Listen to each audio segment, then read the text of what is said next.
Palliba leingak asina ching amadi thong manana chaokhathangani haina thabak kaya ama paikhatlabasu ngashidi Ukhrul district ki manung hanjinna leiba Myanmar amadi India gi ngamkhei amasu oiriba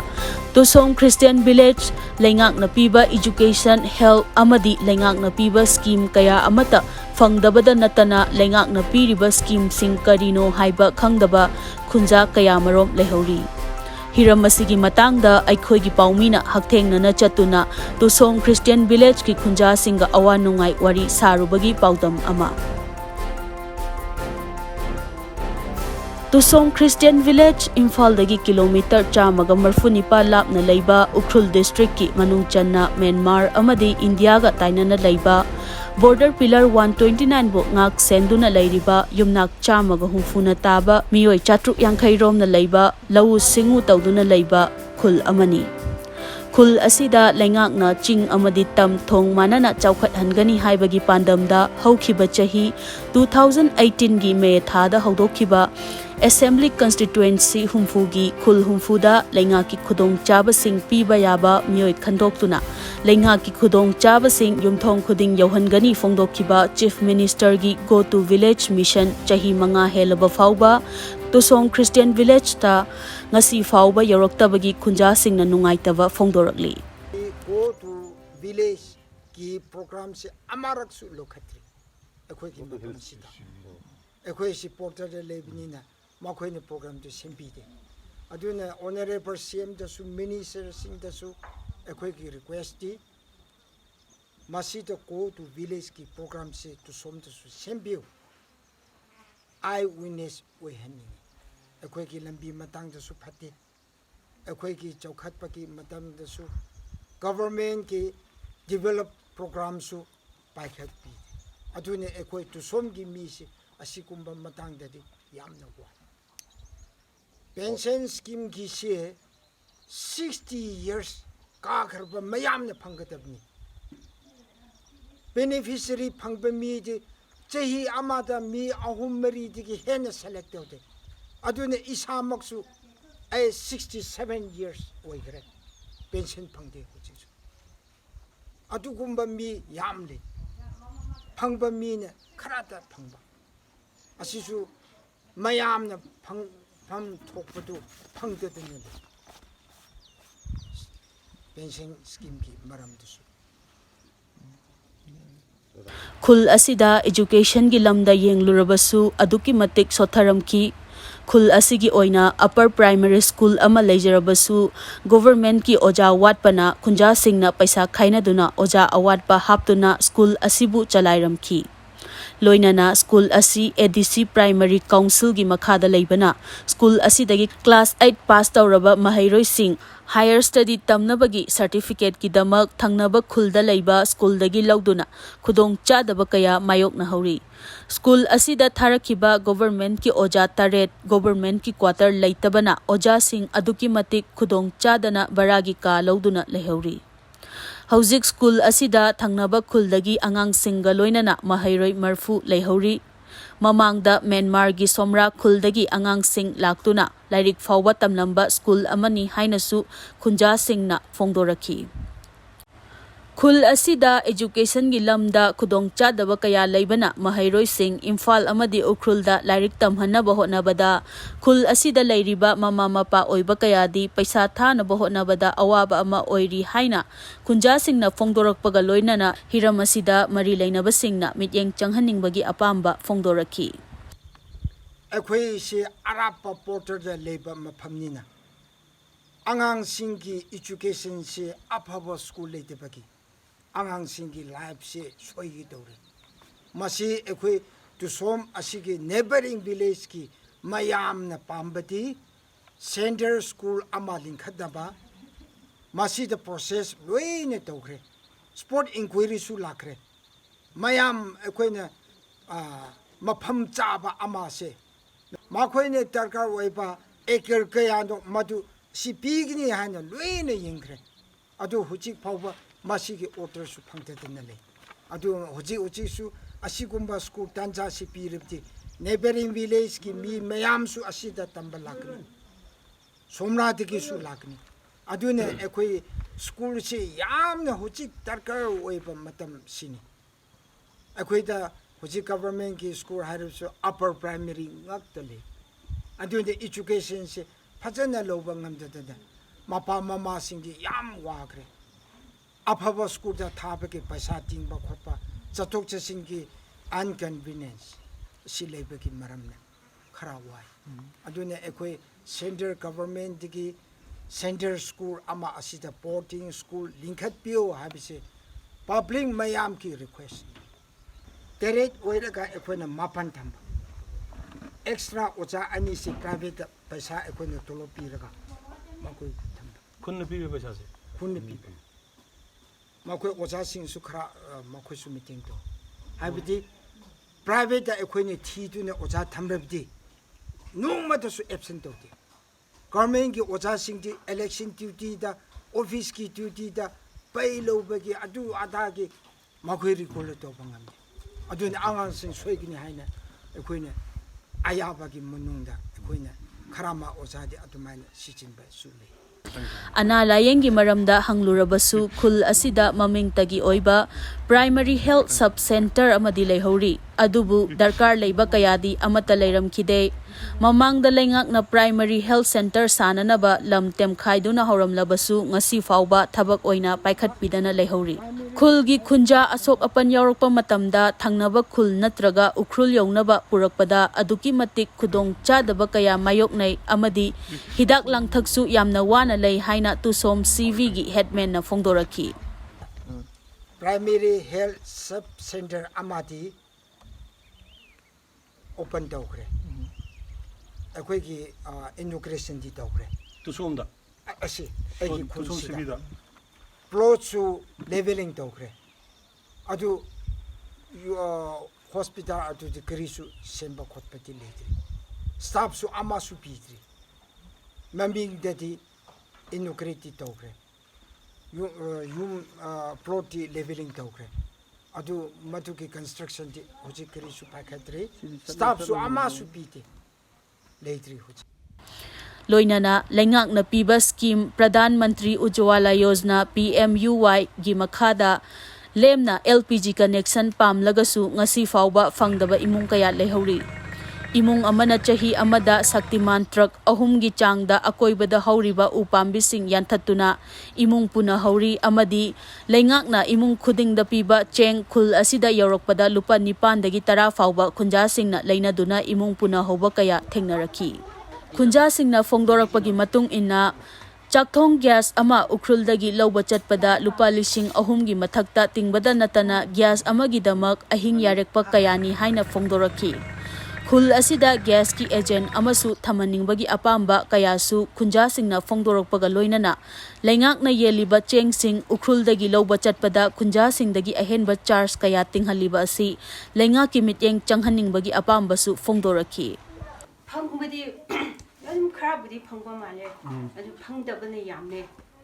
ajuga akoina amuk kano tawrusu reject tawbiye aju akoisu pambegi plate na dum lower ka hoji use tawbneba ujala gidi she houses loina makti phangdeba akoina apply tawraga habusu moina reject tawbiye aduki ngaiba ngamdeba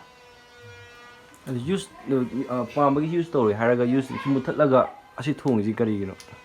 habji agoji plate the low khrabnina karno to cylinder to lobang ngamdeba maman chu yam khrabko adugine khangje agoji ujala scheme le habji apply dum dawbnebko aju apply tawraga reject la reject la khangde cylinder to loiredi ashida grishu agency leidabnina ukruda lobsat pako aju agoina tadlaka like booklet to leidabgi mu teaching adum Ukhrul loina makti thieba aju laibak phana leiramradi black adum laure aju ki pamu bagi go yam emergency natridi kyasu paining deba mi gi bhara ti yaudu mi phara 450 ne Ukhrul to Tusom CV sha aje poche sup jawsu tum ngangkhei 30-40 lowe ba ꯑꯗꯨꯒꯤ gas ꯑꯃ ꯂꯧꯕꯗ ꯆꯪꯉꯤꯁꯦ 3,000 ꯌꯥꯔ ꯆꯪꯉꯦꯀꯣ ꯑꯗꯨꯒ ꯑꯗꯨ ꯊꯤꯕ ꯆꯠꯄꯅꯤꯅ taxi ꯇꯣꯡꯉꯦ ꯁꯤꯗ ꯆꯠꯂꯦ ꯑꯗꯨꯒ ꯆꯠꯂꯒ ꯑꯃꯨꯛ ꯐꯪꯗꯕꯁꯨ ꯂꯩꯌꯦ ꯕꯨꯛ ꯂꯩꯔꯗꯤ ꯑꯗꯨꯝ ꯑꯦꯖꯦꯟꯁꯤ ꯈꯣꯏꯅ ꯃꯈꯣꯏꯗꯤ ꯒ꯭ꯌꯥꯁ ꯂꯥꯛꯈ꯭ꯔꯦ ꯍꯥꯏꯅ ꯄꯥꯎꯁꯨ ꯄꯤꯕꯀꯣ ꯑꯗꯣ ꯑꯩꯈꯣꯏ ꯕꯨꯛꯂꯦꯠ ꯂꯩꯇꯕ ꯈꯣꯏꯗꯤ ꯕ꯭ꯂꯥꯏꯟꯗ ꯆꯠꯄꯅꯦꯕ ꯂꯥꯏꯕꯛ ꯌꯦꯡꯕꯅꯦꯕ ꯑꯩꯈꯣꯏꯁꯦ ꯒꯣꯔꯃꯦꯟꯒꯤ ꯑꯩꯈꯣꯏꯗꯤ ꯑꯗꯨꯝ ꯅ꯭ꯌꯨꯁꯀꯨꯝꯕ ꯇꯥꯔꯗꯤ ꯄꯣꯂꯨꯁꯟꯒꯤ ꯃꯇꯥꯡꯁꯦ ꯌꯥꯝ ꯍꯥꯏꯌꯦꯕ ꯎ ꯀꯛꯀꯅꯣ ꯎ ꯑꯃ ꯀꯛꯈ꯭ꯔꯗꯤ ꯅꯈꯣꯏꯅ ꯑꯃ ꯊꯥꯎ ꯍꯥꯏꯌꯦꯕ ꯑꯗꯨ ꯑꯩꯈꯣꯏ ꯍꯤꯡꯒꯅꯤ ꯍꯥꯏꯔꯗꯤ ꯀꯛꯇꯕ ꯌꯥꯗꯦ ꯍꯥꯏꯕꯗꯤ ꯏꯆꯝ ꯆꯝꯅ ꯒ꯭ꯌꯥꯁꯇ ꯊꯣꯡꯔꯕꯗꯤ ꯂꯣꯏꯅꯃꯛꯄꯨ ꯑꯦꯚꯦꯂꯦꯕꯜ ꯇꯧꯔꯗꯤ ꯑꯩꯈꯣꯏꯁꯨ ꯎ ꯀꯛꯂꯣꯏ ꯍꯥꯏꯕ ꯅꯠꯇ꯭ꯔꯥ ꯑꯗꯨ ꯒ꯭ꯌꯥꯁ ꯂꯩꯇꯕꯅꯤꯅ ꯆꯥꯛ ꯊꯣꯡꯗꯥꯗ꯭ꯔꯗꯤ ꯃꯤ ꯁꯤꯔꯦꯅ ꯄꯣꯂꯨꯁꯟ ꯌꯥꯝ ꯐꯔꯁꯨ ꯀꯣ ꯁꯤ ꯂꯩꯇ꯭ꯔꯗꯤ ꯑꯩꯈꯣꯏ ꯀꯔꯝꯍꯥꯏꯅ ꯆꯥꯛ ꯆꯥꯒꯅꯨ ꯆꯥꯛ ꯆꯥꯒꯅꯨ ꯎ ꯊꯥꯎ ꯍꯥꯏꯈꯤꯔꯦꯅꯦ ꯑꯗꯨꯒꯤ ꯎ ꯊꯥꯕ ꯇꯥꯕ ꯑꯩꯈꯣꯏꯅ ꯆꯍꯤ ꯑꯃꯗ ꯁꯛꯇꯤꯃꯥꯟ ꯇ꯭ꯔꯤꯞꯇꯨ ꯄꯔ ꯍꯥꯎꯁꯅ 3 ट्रिप कनागुम्बदि 4 यावेबा मै थाबदो आरो ग्यासु लेतबनिना Tusom Christian Village, India amadi Myanmar gi ngamkhei ama oibana mafam asida trade center ama hangdok haningbagi apambasu village headman oiriba simthar horamna phongdoraki. Tusom Christian Village mamangai dagi hauna thangnana leiriba Myanmar gi somra khulga aduki matik afaba mari leiduna lagli. Khul asida trade center ama hanglabadi thangnaba country dagi pusilakpa potlam khudingmak moreda fangliba asidagi tangkhai tana fangani. Mamangai gi government na trade center sananaba thabak paikhatpa leikhrabasu ngasi fawba thabak oina paikhatpidabagi nungaitaba phongdoraki. Village headman oiriba simtharna makhatana phongdorakpagi matung inna haukiba chahi 1980 gi matamda khul asida leingakna piba khudong chaba kaya aduki matik phanglamki adubu mamangai haukiba leingak amadi Palliba leingak asina ngashidi hanna yengbidare haina nungaitaba phongdorakpaga loinana athuba matamda khul asida leingakna mityeng changba pamhauri. Nagaland da su pontri toba Myanmar da su pontri oiba adune ekoi Porter Hub Trade Center ama hangnaba honorable MB da su minister sing da su ekoi na memorandum piduna memorandum su late topikre hujik phawba se inquiry su inspection su yam lakre hujik phawba se adugi process se advance oina chatri aduna ekoi Manipur ki manungda Tusom asidasu Porter Hub Trade Center ama se hangpyo haibase ekoi asida neighboring village na somra ki mina government anina yamna public ki pressure se piduna leba maphamni aduga Tusom asida makhoi lam ki pot puthokpa sidi shortcut ta lakadabi tamuda chatpasidi yam kuiraga matam changraga thokadaba asine shortcut ki lambi da lakadaba asine convenience asumai dorudi phara su hantaba port ki mamasu hantaba ya amra Myanmar makhoi anakpa ekoi khun ani se lolon itik tasu chathok chasing tasu yam free oina chali ana ayat lerebsu dukan ki port oirebsu makhoi na pamba tarkar oibutu akhoi Manipur digi India ki port yam interest oina lei makhoi na targa oibutu lawi